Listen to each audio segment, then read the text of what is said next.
Hello, everyone. I'm Jim Garrison, and I want to welcome you to this session of our consecration of 9/11 and international peace.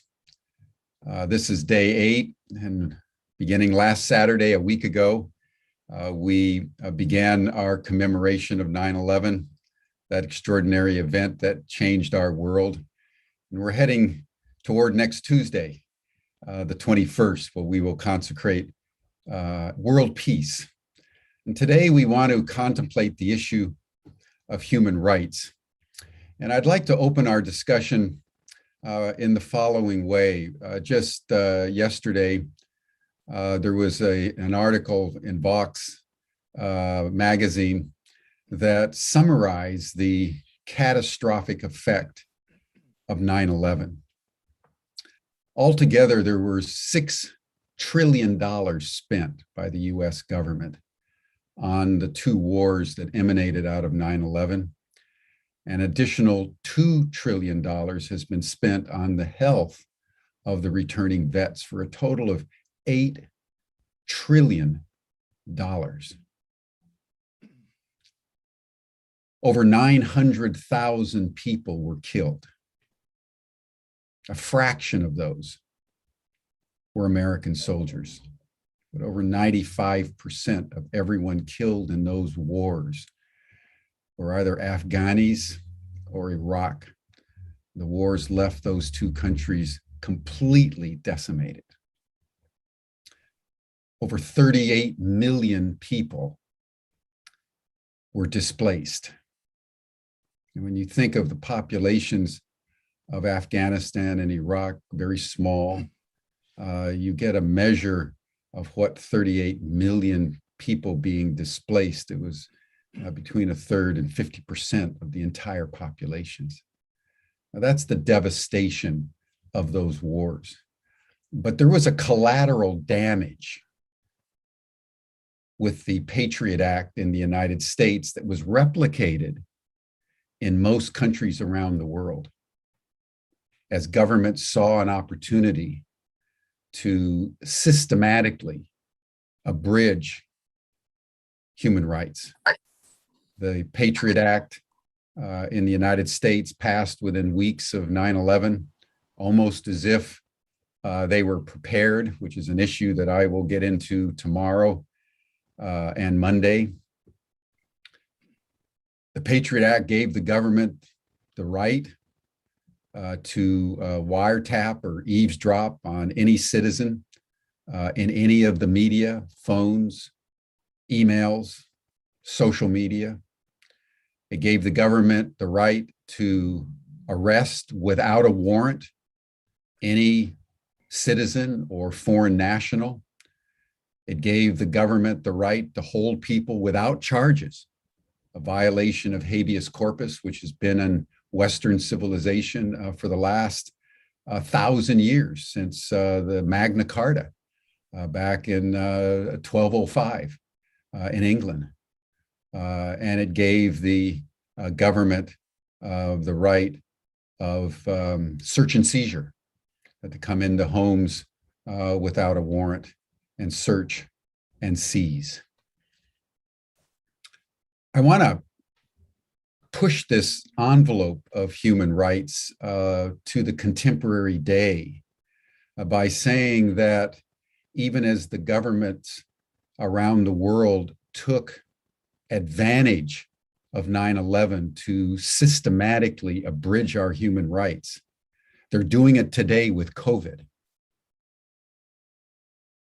And I think it's very important that all of us take in the systematic violation of human rights that is going on today around the world, as governments once again use a catastrophic event, in this case, a virus, to systematically lock us down, enforce social control,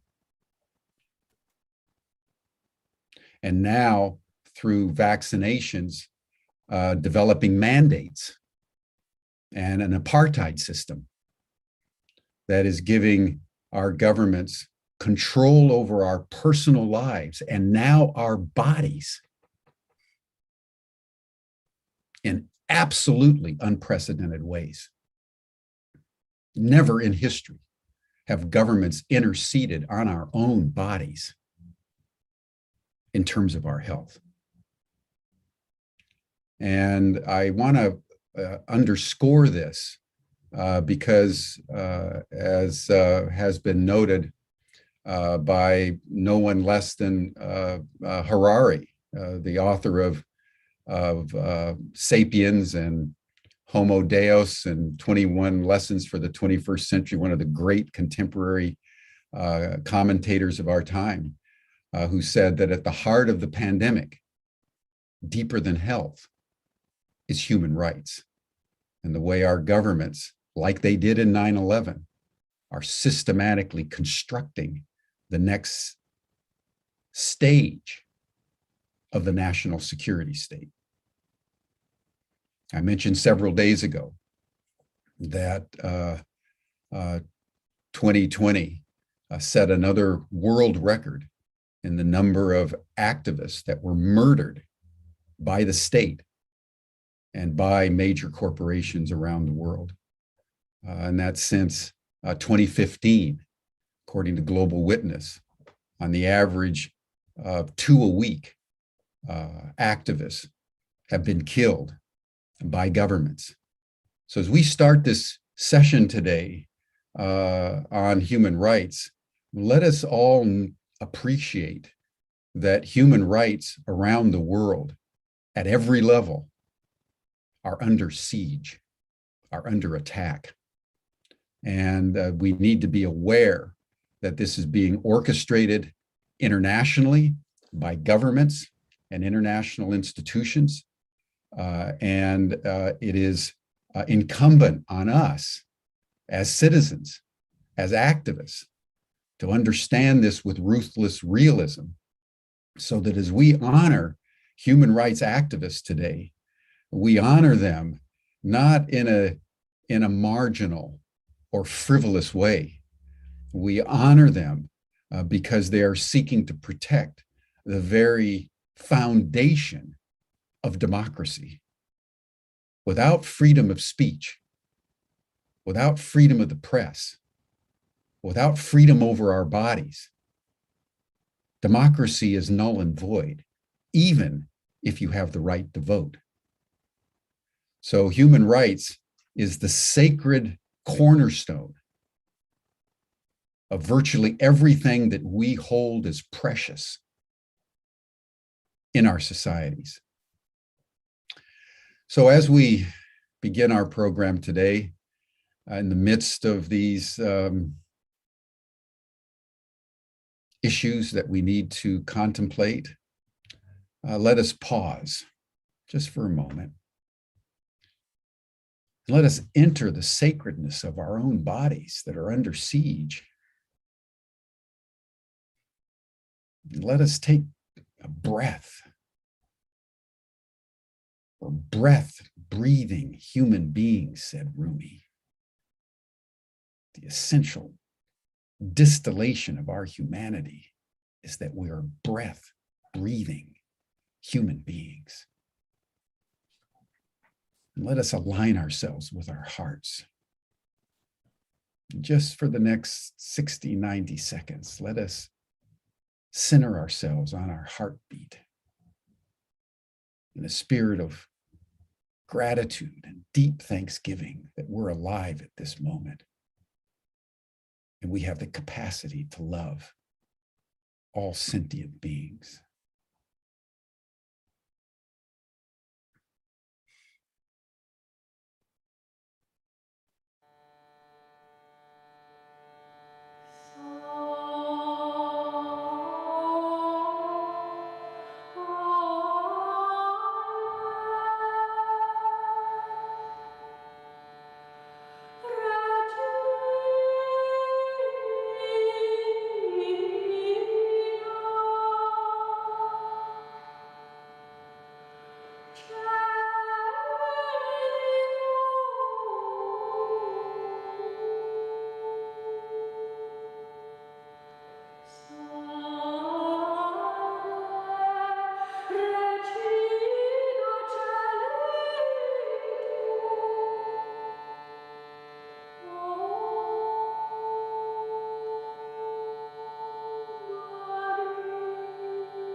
Thank you, everyone. And now, with an open heart and a heart full of gratitude for each and every one of you who are joining our session today, I want to welcome my good friend and colleague, Rick Olphik, who, as you know, is one of the co-founders of 11 Days of Global Unity and founder of We the World. And since 2004, shortly after 9/11, has been convening these 11 days of global unity. So Rick, thank you so much for everything you've done over these years. And I turn the program over to you. Thank you, Jim. I also want to thank Rick Buckley, along with Ubiquity University and Humanity Rising, for broadcasting all of these 11 Days of Global Unity Summit panels and for offering the master's degree scholarships in peace and tolerance, as well as regenerative action for our volunteers and change agents that we are actually giving tribute to in these sessions each day. So thank you for offering that. And these scholarships are in honor of our dear friend, Avon Madison from Pathways to Peace for the 11 Days of Global Unity. As Jim said, my name is Rick Olphik. I'm the founder of We the World and the We campaign at we.net. And I'm the co-creator of 11 Days of Global Unity with my dear friend, Troy Lush. Yes, it is the 17th anniversary of 11 Days of Global Unity, going from September 11th through September 21st, the International Day of Peace. And we are in what some people call a peace weekend. So you can find out more about 11 Days of Global Unity, the broadcasts, partners, events, and everything by going to we.net.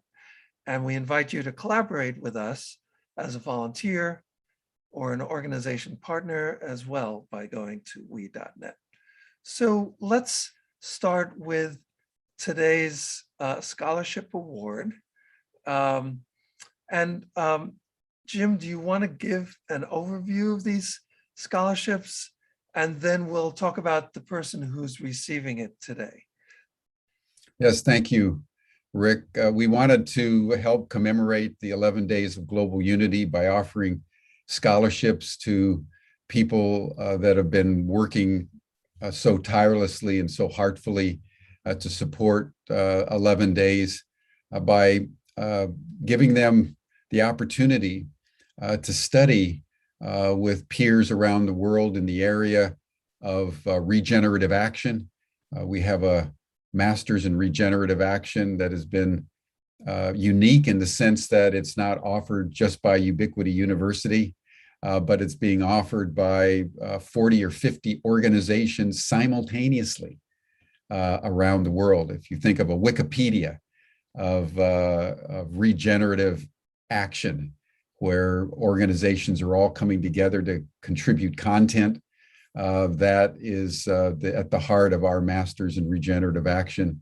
And then we have a similar one in tolerance and peace studies that's being developed by the Global Council on Tolerance and Peace, and academics from probably 20 or 30 countries. We have parliamentarians from over 75 countries that are bringing in students into the program. And we wanted to include some of the activists that are associated with We the World or 11 Days. So each day, Rick and Callum and others have selected deserving individuals. And we just want to appreciate what you're doing, Rick. And from our point of view, this is how we contribute to a better world. That's great. Thank you, Jim. So today's scholarship recipient is Eric Nikorera Mana, who lives in Rwanda, and he is a community activist passionate about living with vulnerable and disadvantaged families in order to create a better place for them where they can expose their potentials and bring a hope to the hopeless hearts. He loves to be at the center of impact creation through community engagement. And Eric is very grateful to Ubiquity University for this wonderful scholarship opportunity. And I think we have a video that Eric made. Is that correct?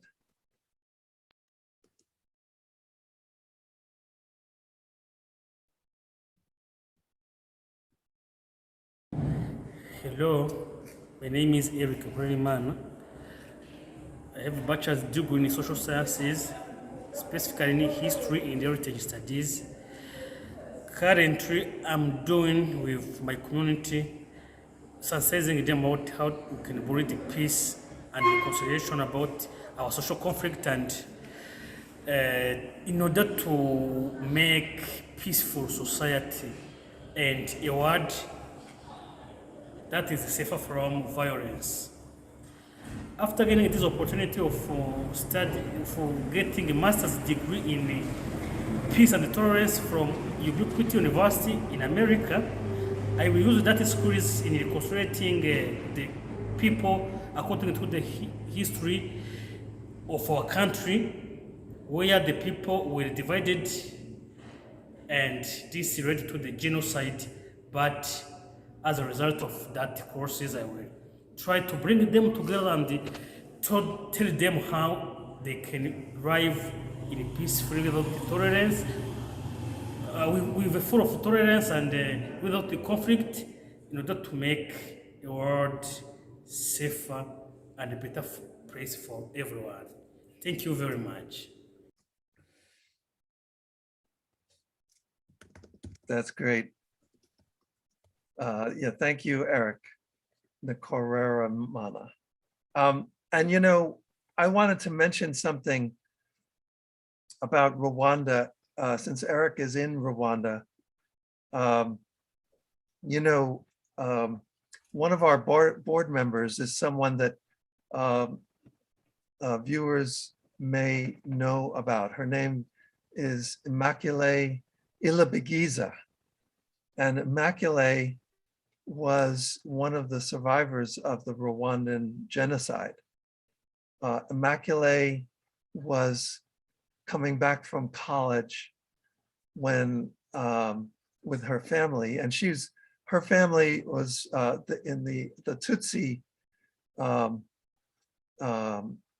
group, the Tutsi tribe, the Tutsi group, and they were the ones that were being targeted by the Hutus. And her family said to her, you know, it's dangerous for you to be here. And they encouraged her to try to hide from what they saw as this burgeoning attack on the Tutsis by the Hutus. And so they had a friend, a Hutu priest, who actually took Immaculée in and hid her along with some other Tutsi girls, and they were all crowded into this priest's bathroom in his house. They thought they would just be there for a few days until the attacks, ended. They turned out they were in that bathroom for 91 days. And the priest who hid them in his bathroom, he had 10 children, and he didn't want to tell the children that these girls were in the bathroom there. So whenever he had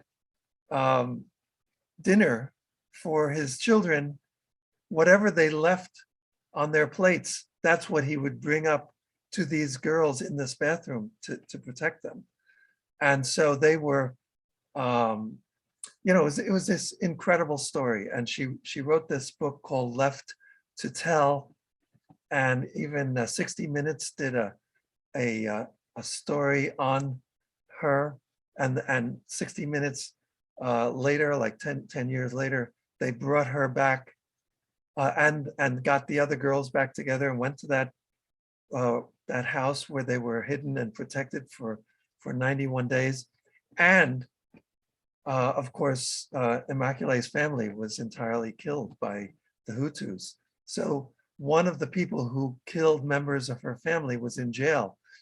And the 60 Minutes camera crew took Immaculate to the jail, and Immaculate talked to this person through the bars of the jail and said, "I forgive you," to this person. And anyway, this is Immaculate Ilibagiza, and she's got many charities going, and we're doing that with her, with We the World in Rwanda. She is giving to there's a school for autism there and many other charities.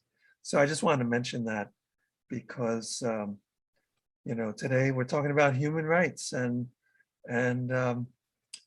since Eric is in Rwanda, I thought people might be interested to hear about that.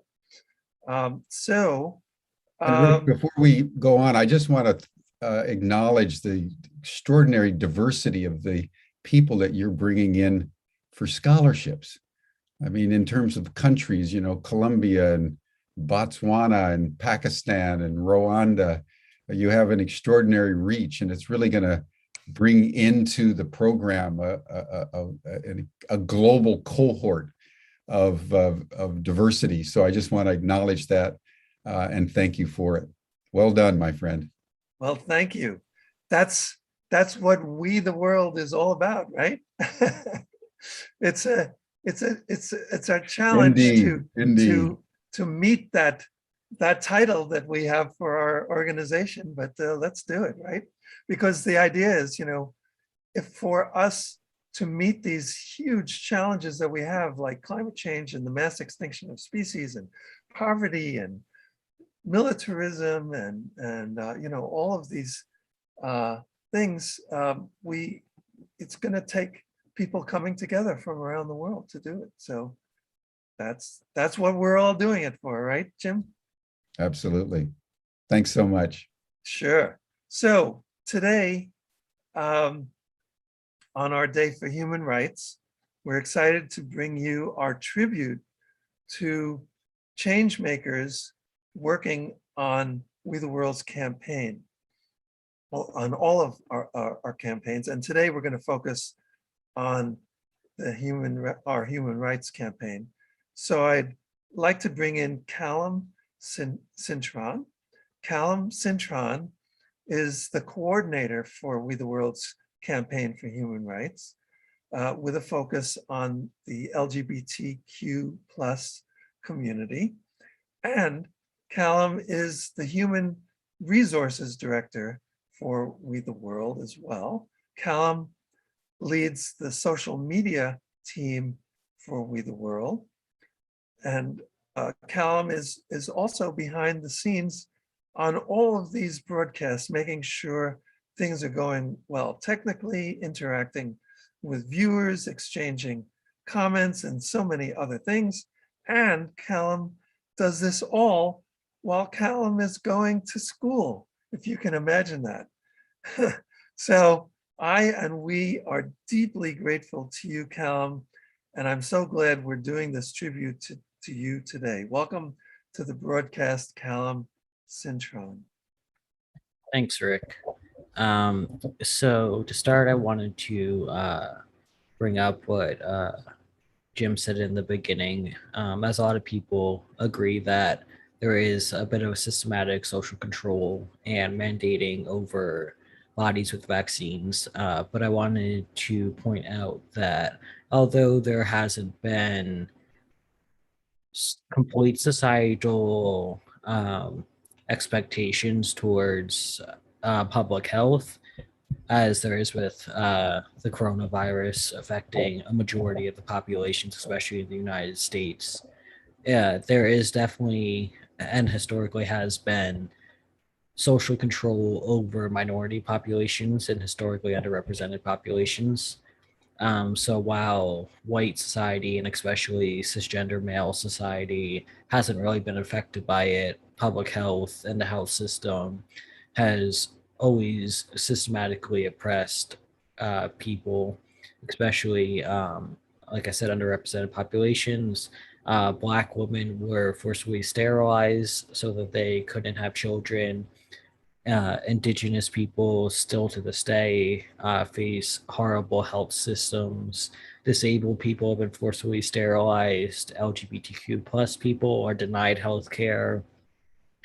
And especially controlling bodies, as we know, going on in Texas right now, there is the ban on abortions.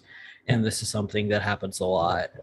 And I think COVID is a bit different, where it is to keep everyone legitimately safe and not through the eyes of white people thinking this could help either push the white population further, or they think they are helping these underrepresented populations when they actually aren't.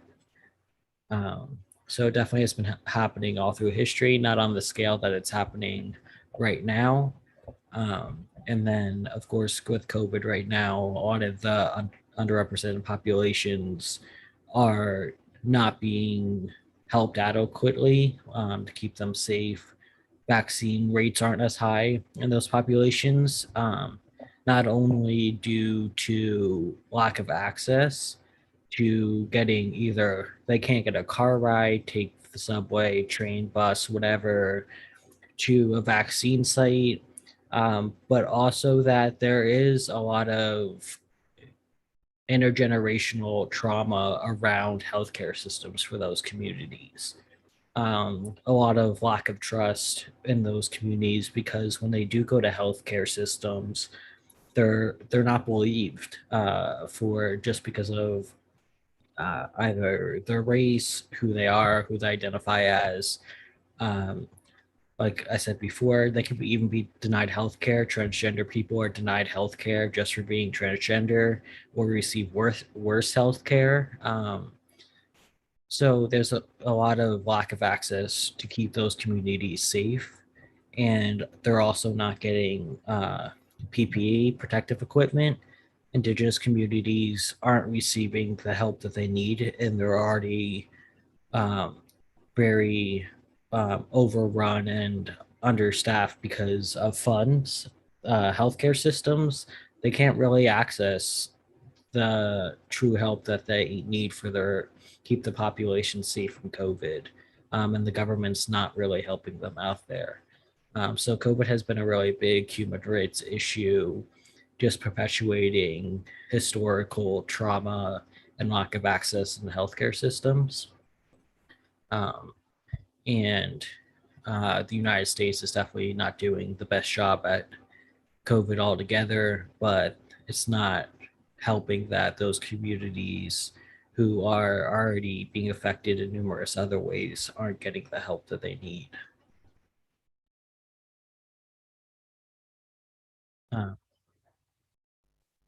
Yep, thank you. And so, since we're kind of looking at you and your story today, Callum, what would you say has led you to be thinking about this and expanding your circles of caring to include others and whole communities, as you've been doing? Not everybody does that. A lot of people are just focused on themselves, their careers, their own lives, their own health and all of that. But you have kind of expanded your interests. And why do you think that happened? I mean, when you were growing up, was that kind of expansive thinking encouraged in your family, or was it some families it's the exact opposite, and kids kind of rebel against their parents and they go in a direction? What's your story? Yep. So I think one of the main things is I'm a big animal lover, wildlife, and all that. And protecting wildlife is really important to me. And I've just realized that no one's going to help wildlife and animals if they're not even willing to help other people. So that's a big part of why I've started focusing on human rights. Um, but growing up, there was never really discouragement or encouragement. Where I live up in Northwest New Jersey, which is the traditional lands of the Munsee Lenape, we have I'm up in a county called Sussex County, and growing up, I definitely had less of a white community.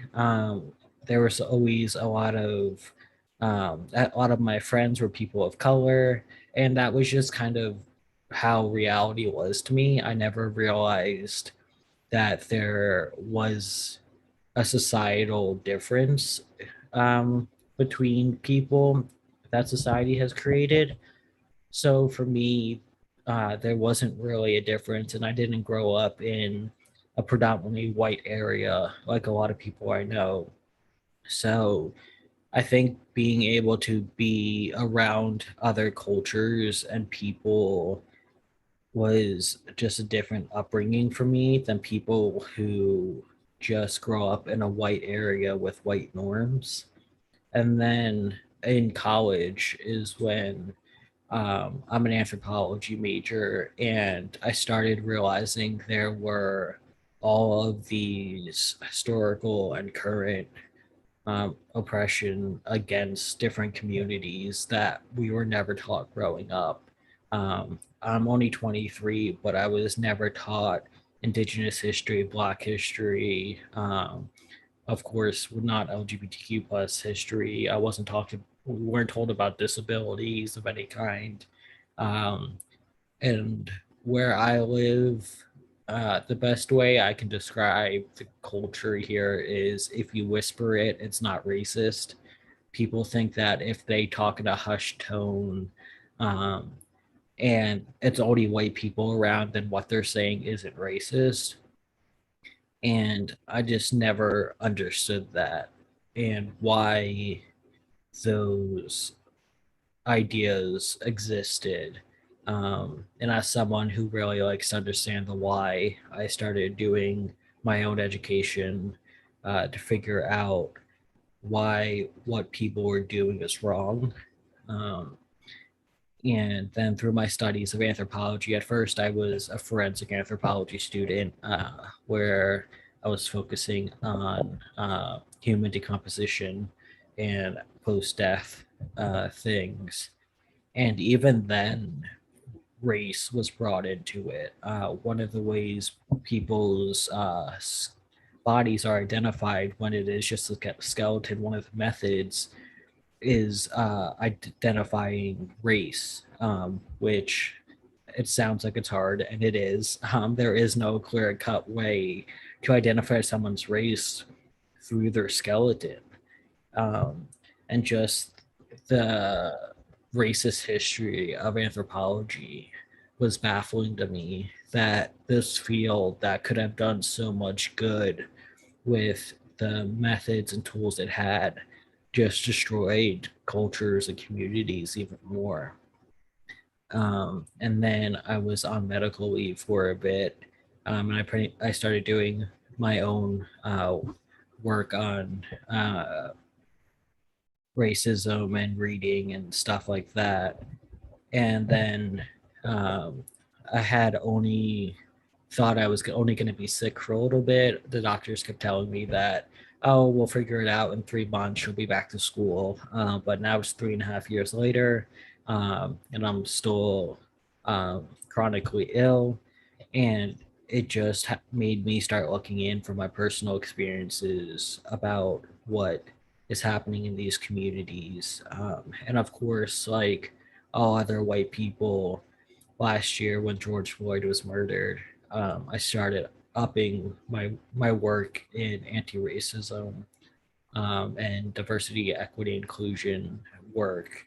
Um, but unlike most other white people, I didn't stop when what they saw as the fad was over.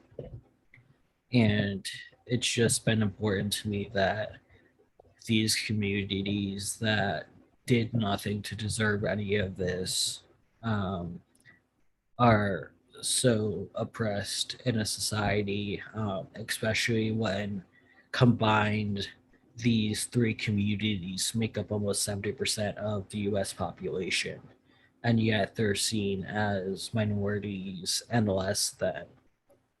And just doing this work to try to raise the voices of these community members so that people can hear actual experiences. I think through my work, I've noticed that white people, cisgendered, heterosexual, able-bodied people think there's one narrative for all BIPOC, LGBTQ plus disabled people, and don't realize that not only does every community have their own story, but every individual person has their own story. And I think it's important for people to hear these stories so that they can understand what's going on and how they can help, or just understanding a different experience. White people don't, and cisgendered and heterosexual able-bodied people always don't have to jump in as the savior and help. You can just learn and understand, and be empathetic with people. It's not all about you coming in and being the hero at the end of the day. And that's something important to me, that people don't just look up statistics and believe those statistics, especially with academia and all those related fields still being centered in white supremacy, that people get to hear the actual stories of people who aren't consulted during those research works, and that the data that they're generally not consulted on, so that it is coming from a personal experience and not someone outside of the community acting as if these people are just numbers on a page. Right. Definitely. And, you know, I also wanted to express additional appreciation to what you've been doing, because as you indicated, you do have a chronic health situation going, and you're still doing all of the amazing things that I mentioned before and that people really appreciate. So I'm wondering, you know, where is that superhero cape that I think belongs on your back? I think you left it off for this broadcast. I don't know why. So, but also I wanted to ask you, since you're majoring in anthropology, and you talked about some of the kind of racist roots of anthropology, do you think that it is starting to shift a little bit in the field? Are the subjects of racism, hierarchy, and oppression, are those part of what is taught in when you're learning anthropology these days? I think it depends on the institution. I go to Oregon State via their eCampus program, and I found that Oregon State is a very well-rounded institution that does teach about power and privilege and these different communities. One of our general education requirements is called discrimination and power. So you have to take a course on something that's like transgender politics, history of racism in the United States, and stuff like that. And I think it definitely depends on the institution. There are still many institutions in the United States in higher education that are very focused in white supremacy and the patriarchy, and still don't necessarily teach those things. I do not think anthropology is still out there talking about how we as a field can help colonize people, but like every other aspect of society today, the racism and colonial ideology and other topics are more in a hush tone. And I just think in general, no matter how we are being taught in the institution, the field of anthropology itself has a lot of reconciliation to do. That there are countries and communities out there in the world that refuse to have an anthropologist come in. They don't want them there. They don't care what has happened to the field of anthropology now. There's just so much trauma there, intergenerational trauma, that it's surpassed the point of being able to reconcile. And I think anthropology needs to be okay with that, just like every other aspect of higher education. If a community does not want you there, especially if you are not part of that community, then you don't go there. It's not really a debate for you to have and try to talk people into letting you into their community. Don't talk about like the benefits of what could happen. I think anthropology could be a very good field, especially in cultural anthropology. The research method typically used is called ethnographic research, which is when you go and you do participant observation. So say you are looking into public health in a Black community. You would go in and talk to the health services there. You would do research on the health services that are being offered. You would physically go and talk to the community members. And it's a little bit different than other interview styles. You're not going to go in there and have a list of questions. You might have guiding questions, but it's for them to talk freely. And it's more about, like I've been saying, those personal experiences and having those heard. And I think that could do a lot for racism, homophobia, transphobia, ableism, and everything in the United States. But again, a lot of those communities just don't want us there.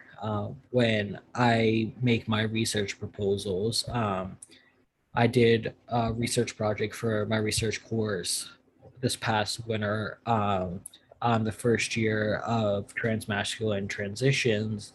And although I am a part of that community, it does not mean I get to come in as a research person in that community. So every place that I was trying to get participants from, I would send them my written project proposal and release forms and answer any questions. And something I personally do is acknowledge that anthropology has been a field that is racist, homophobic, transphobic, ableist, and that it is perfectly okay if they do not want to interact with me because I am an anthropology student or an anthropologist.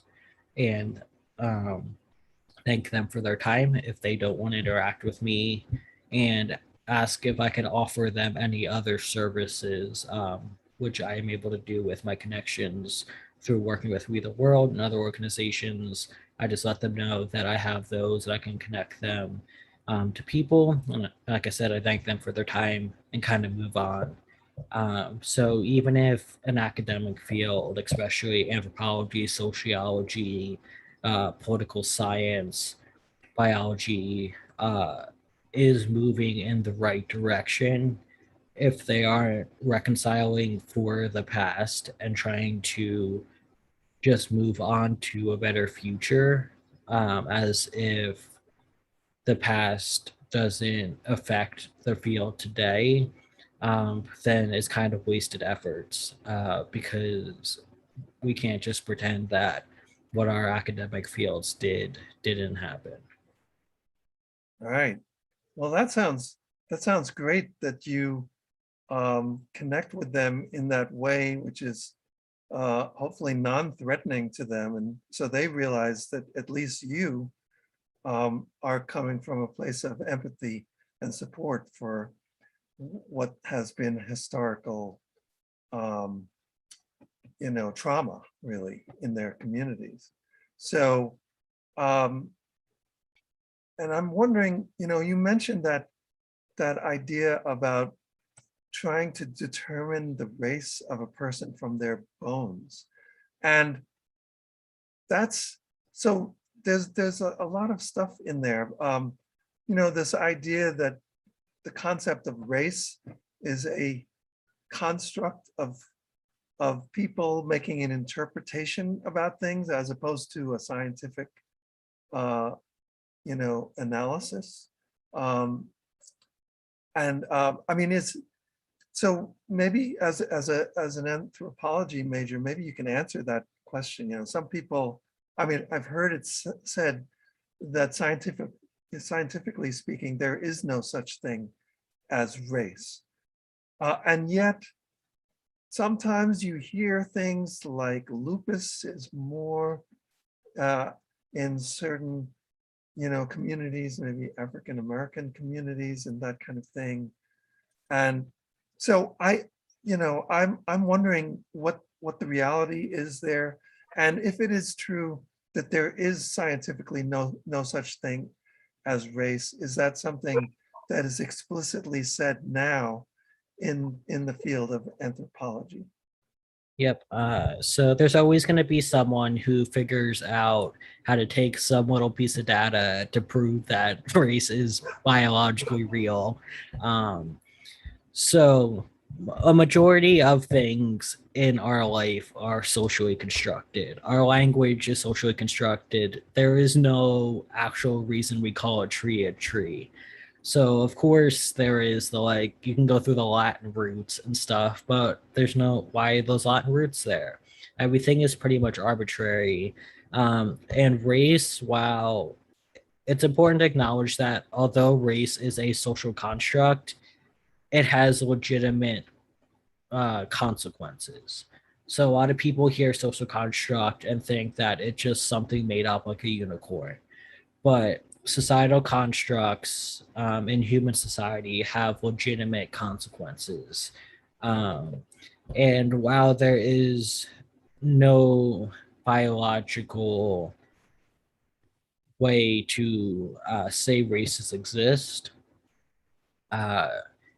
there is a really good book. I cannot think of who the author is, but I believe it's called Everyone is African, and talks about how human life as Homo sapiens started in Africa. We migrated out to Europe and then Asia and then across to the Americas. And it talks about genetics in there, but not in a you need to know biology kind of way. It's a very easy way to understand genetics. And even if there are some words you have to Google, it's very reader friendly for most people. But there is generally in such a small number of genetic differences between races that it essentially doesn't exist and is not statistically or biologically usable. There's actually more genetic difference inside communities than there are between communities, and communities here I mean races. But so there's going to be more genetic differences between indigenous tribe in Africa than there are between people who are considered Black and people who are considered white. And another point of proving it's a societal construct, something I read once that has really stuck with me is it was about an African woman who came to the United States, and I believe she was living in the United States. And for her whole life, she was never considered Black living in Africa. She had never heard that terminology in Africa. And I don't recall if it said where she was in Africa, but I'm assuming not South Africa, where there is more of a white population. But she was never considered Black, and then all of a sudden she came to the United States and she was Black, and all of a sudden all these new categories and all of these different types of oppression against her now. That all she did was move to a different country. Nothing else changed about her. So the fact that where human life as Homo sapiens began in Africa, there is not really the concept of being black outside of what colonizers have brought there. But then they go to a country that was not where Homo sapiens began, and there is this concept of being black and being oppressed. So there is no legitimate biological, in humans at least. Of course, they're called species generally, but races and other animals, but we don't have that. There isn't enough genetic difference between us. And of course, like I said, people are going to find that one little piece of science to prove it. So when we were talking about skeletal structures before, when you look at the difference between white and a black skeleton, there might be differences. So on a black skeleton, the nasal cavity is generally wider, but there are regional reasons why, and it's not based on race. So it might be because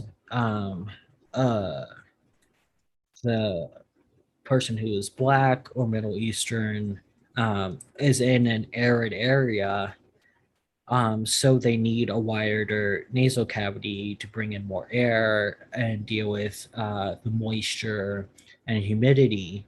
But it's not because they are black, it is because where they live requires this body modification to survive. It is the same thing with skin color. People have darker skin because they need protection against the sun. When white people or Homo sapiens began coming out of Africa and we started going up north where there was snow, it was dark all the time. There's no sun. We didn't need the dark skin anymore. We needed lighter skin so that sun rays could penetrate our skin easier so we could get the vitamin D we needed to live.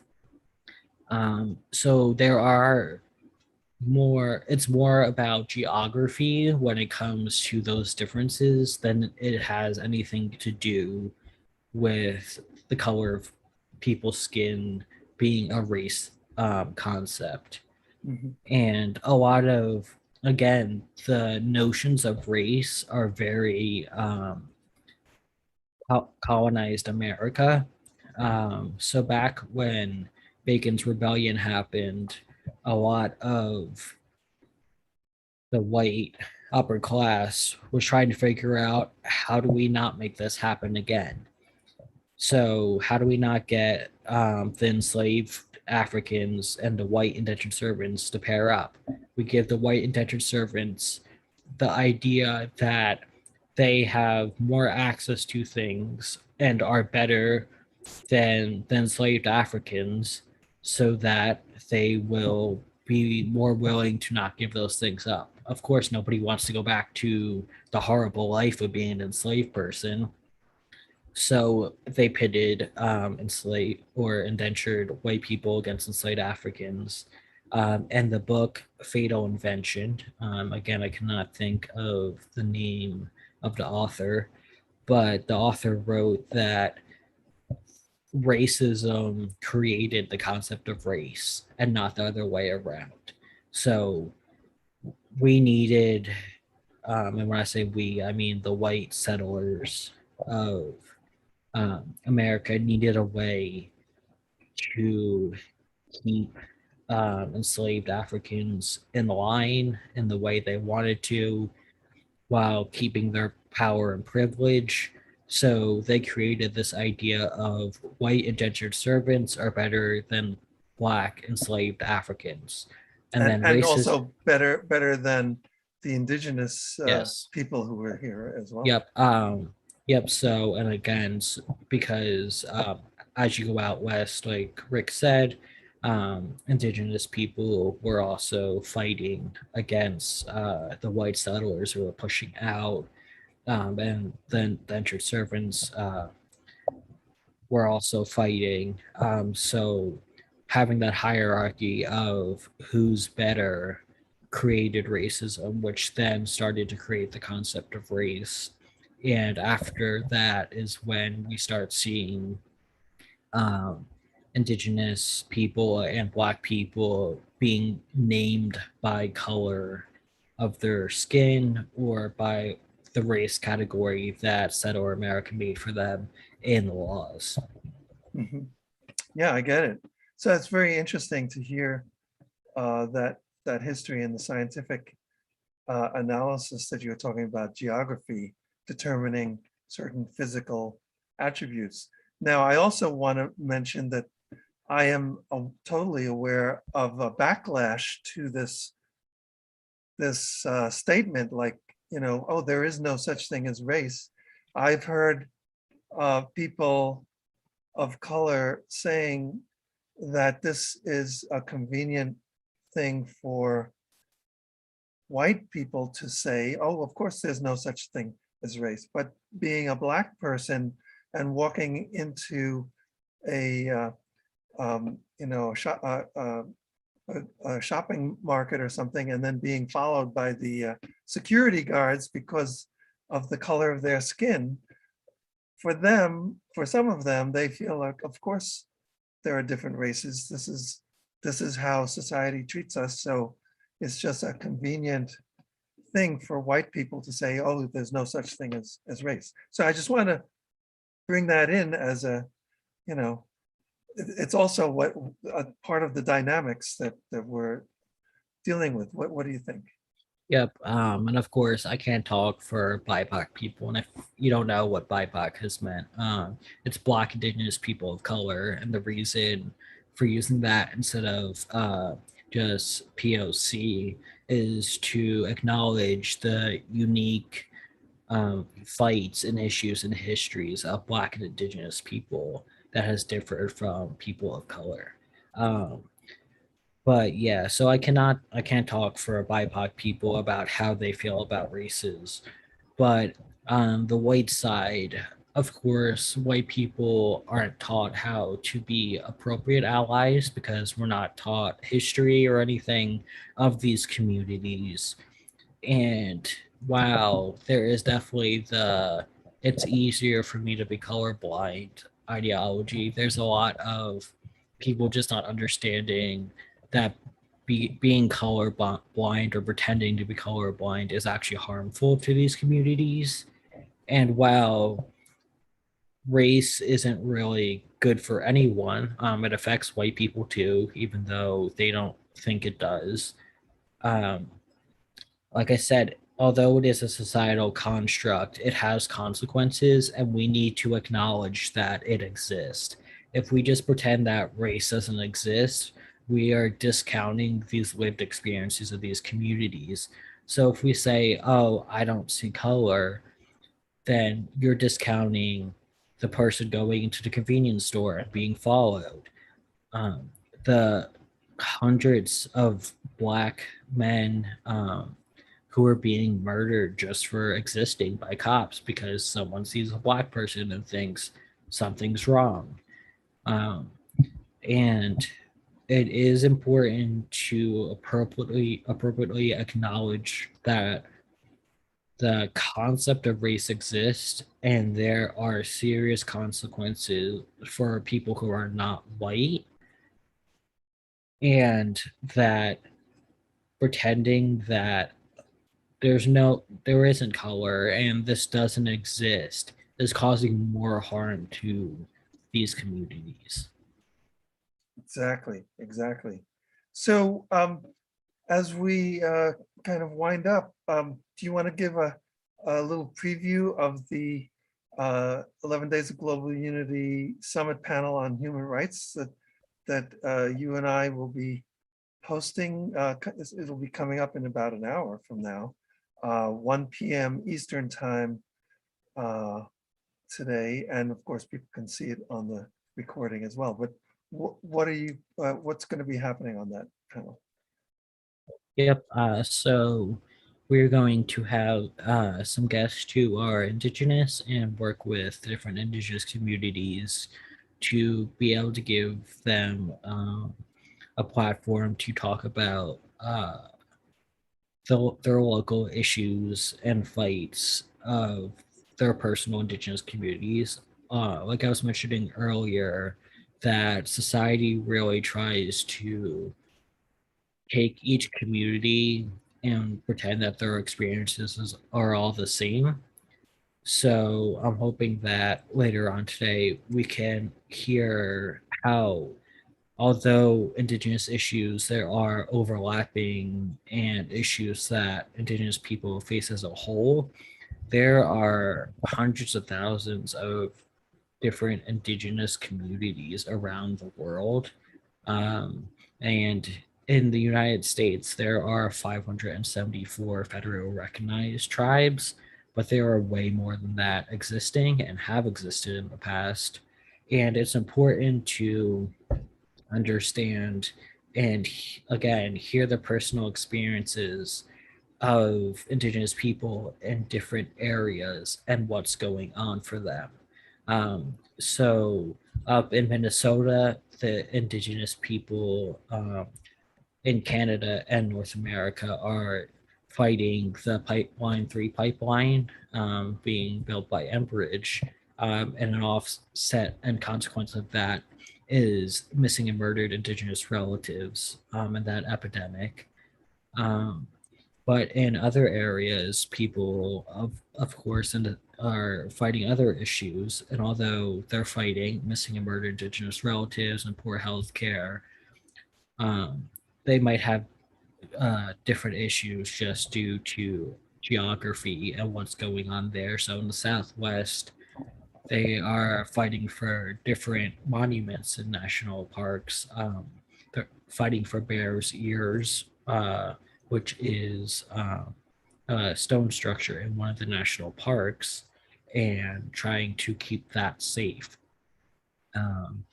So preserving culture and identity and resources, something Indigenous people all over the world are fighting for, but hearing what is specifically happening in different locations and how you could potentially help.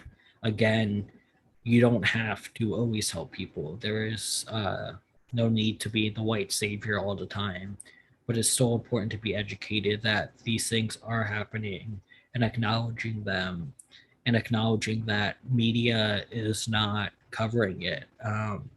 I know I'm helping with some of the pipeline work on Line 3, and a lot of media aren't covering it or talking about it whatsoever. And it's not only going to affect the Indigenous folks there, it's going to affect lots of people. The pipeline could really harm the Mississippi River, and that goes to a lot of people. So we'll be talking about that a little bit later on. Okay, that sounds great.